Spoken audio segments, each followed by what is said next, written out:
there's a question that does come up relatively often from time to time, and the question is, where do I get students? Where do I find online ESL students? So I have talked about this before, but what I would like to do is kind of talk a little bit big picture about this. So, big picture. If you are an online ESL teacher, you have three places where you can get students. You have three options for how you can work. Number one, you can work for a school.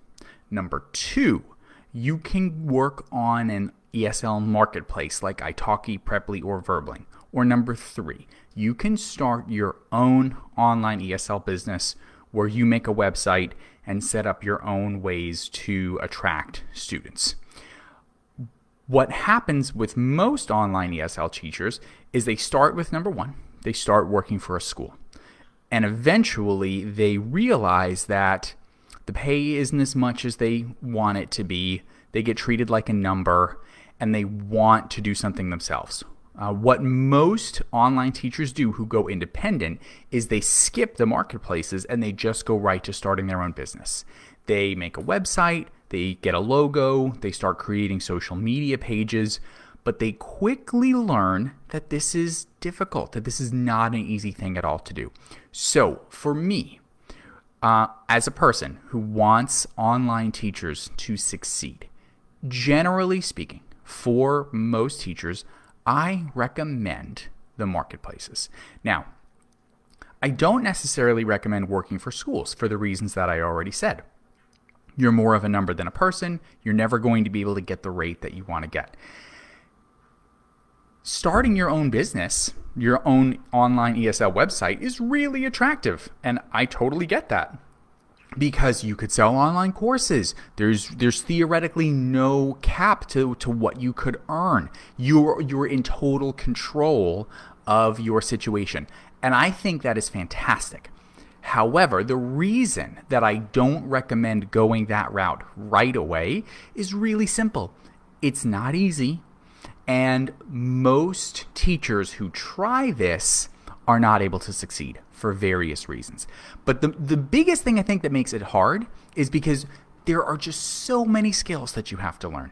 You have to learn about marketing. You have to learn about copywriting. You have to learn about automation.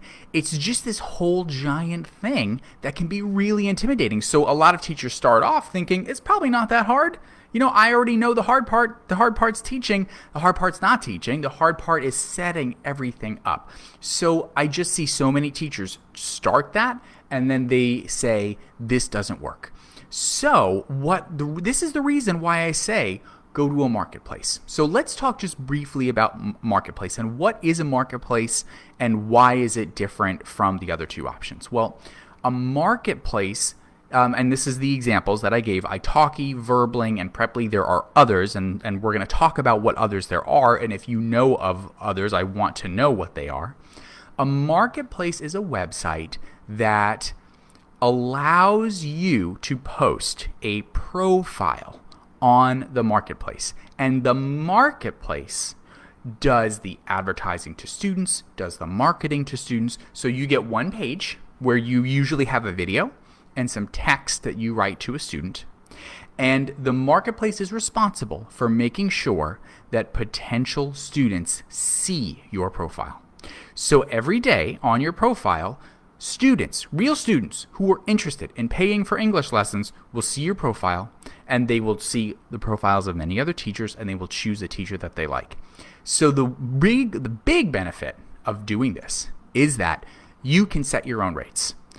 Unlike a language school where, you know, a lot of times they don't tell you what their payment is, or they'll say up to a certain dollar amount per hour, only to find out, like once you're on the cusp of being hired, that in order to make that higher tier, you have to get basically perfect ratings at all times, and a very small number of teachers actually ever get that, and you get something, you know, much lower than what was advertised and what made you apply in the first place.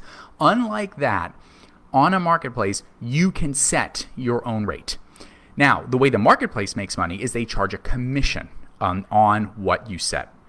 And I want to talk about like the strategy for that in just a minute, but I just kind of want to explain the big picture so you understand what it is at first. So on this marketplace, you set your own rate. You set your own schedule when you're available. There's no waking up in the middle of the night unless that's what you're interested in doing. And interested students will see this profile. They will compare you to other teachers, and they will choose who they want to take a lesson with. Now, there's a couple things that people complain about with these marketplaces, and this was part of the reason that I stayed away from these marketplaces for a long time, because I heard these complaints and I assumed that they were legitimate, but I'm going to talk about why they're not.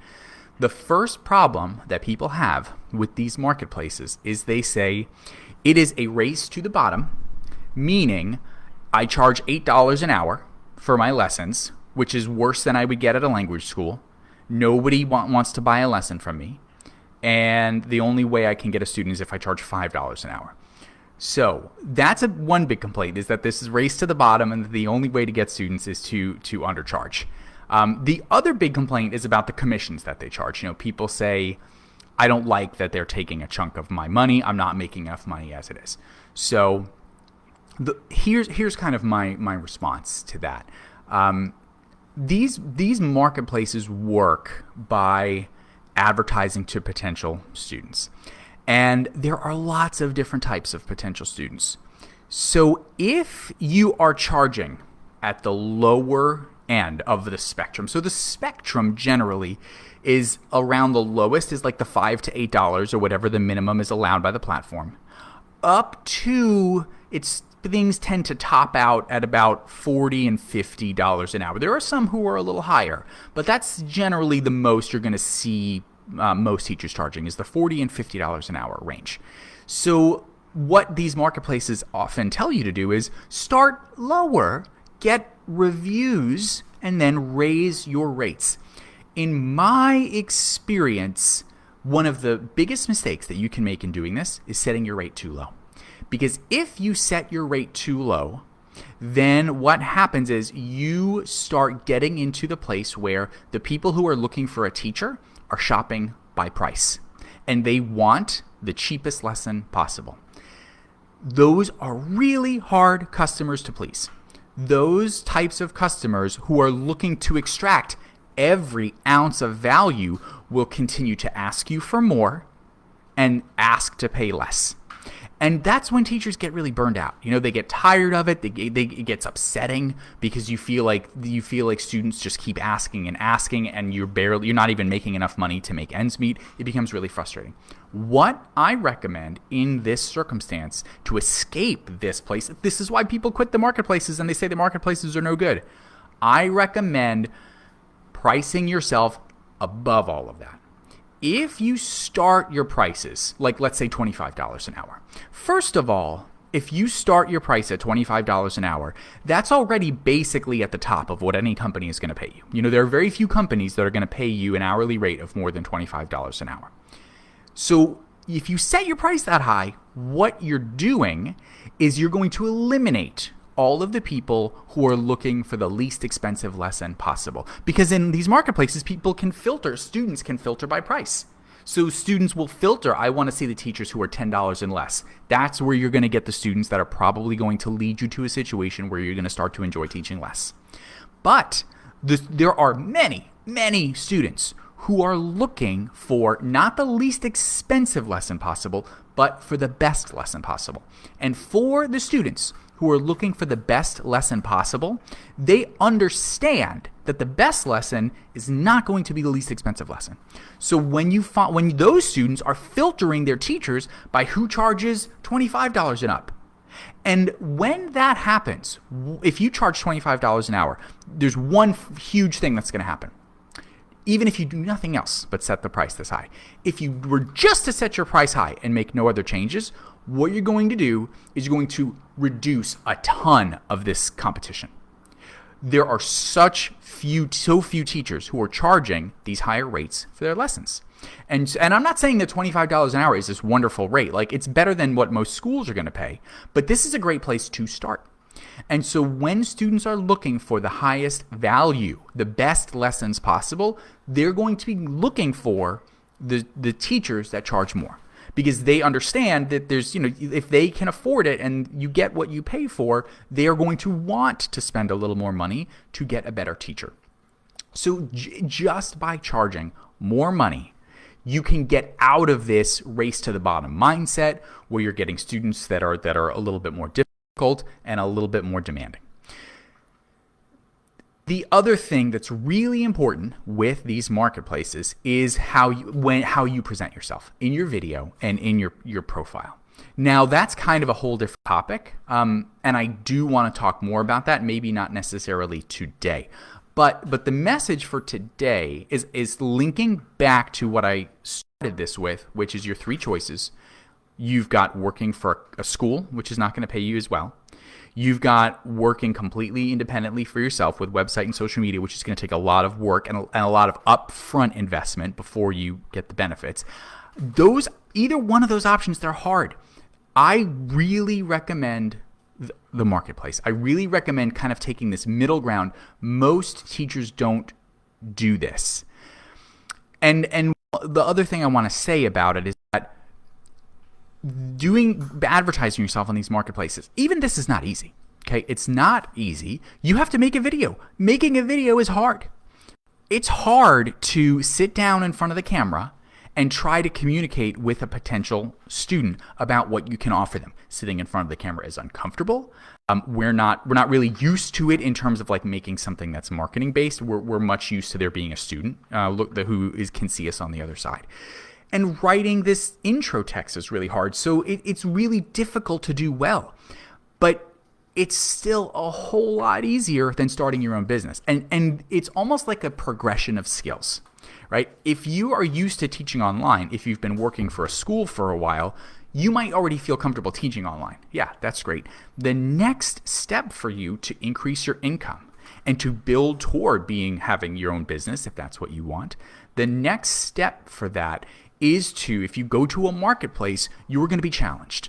You are going to be challenged because these skills are hard. It's not easy to make a good video. Might take you 10 tries. Might take you 20 tries. That's why in the Facebook group for teachers, I encourage teachers to upload their videos and I give them feedback, and the community gives them feedback, because it's not an easy thing to do. It is intimidating.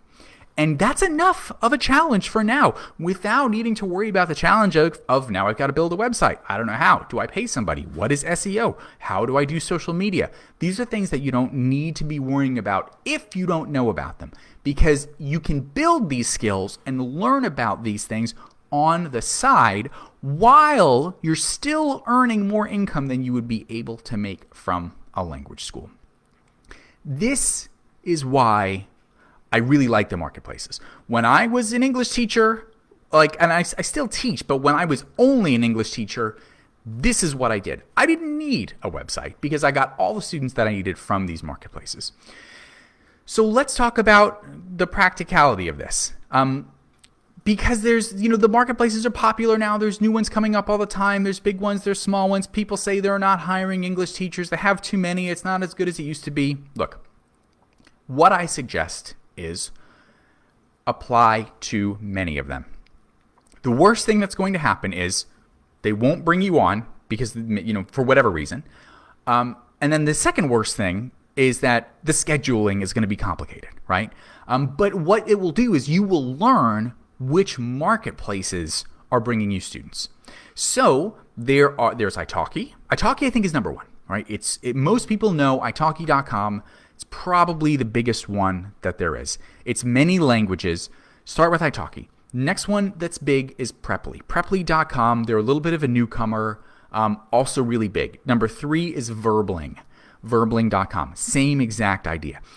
After these 3, I think these are like the biggest 3. And then there are a lot of other ones that are smaller. So there's one called Ripe, and I'm going to put these all here below so that you can see them. There's Ripe, RYPE.com. There's Amazing Talker. There's Outschool.com. That's more for children. There's TakeLessons.com. And Wizant, WYZANT.com. There's Cafe Talk. There's a few others. And what I would like actually to know is, which ones are you on, and are there any that you are on that I didn't mention because I want to know the ones that are out there? And what is your experience with the marketplace that you're on? Did you like it? Are you able to get students? Or have you tried more than one? Is one better than the other? Because what I would like to do as time goes on is really focus on helping you do better as an online teacher, but really via these marketplaces. I don't recommend working for a school. I think working for yourself and starting a website is great. It's just a big challenge, and it's something that you can do on the side. But the marketplace to me represents kind of the sweet spot. So that's what I think. And if you are looking for students, my thought is go to the marketplace. If you apply and they don't accept you, make a new video. I think most of the reasons that people don't get accepted as teachers on these marketplaces is probably because their video isn't good enough. Why? Because making a video is hard. But a lot of teachers take that personally and they say this video was so hard and it got rejected anyway. Make another video. Try it again. Make it better. Make more eye contact with the camera. Smile more. Memorize your script. And this is what I'm talking about, right? There are so many things that go into making a good video that's the single biggest determining factor. Number one is if you're going to get accepted. And number two, if you get students, right? When I got students, every student said to me, I picked you because of your video. I picked you because of your video. And I talk a lot about that, but I do want to talk about it more, not today, but how to help you make this good video, what to say, what not to say, because of how important that is. So if you're on a marketplace, let me know. Let me know your experience of the marketplace that you've been on, especially if you are on a marketplace that I didn't mention. Let me know what it is. I'm going to comment as soon as I finish with the list of the marketplaces that I shared so that you can check them out, because some of these I'm still just learning about and would love more feedback on. Okay, everybody, thank you so much for watching. Have a great day or night, and I'll see you another time.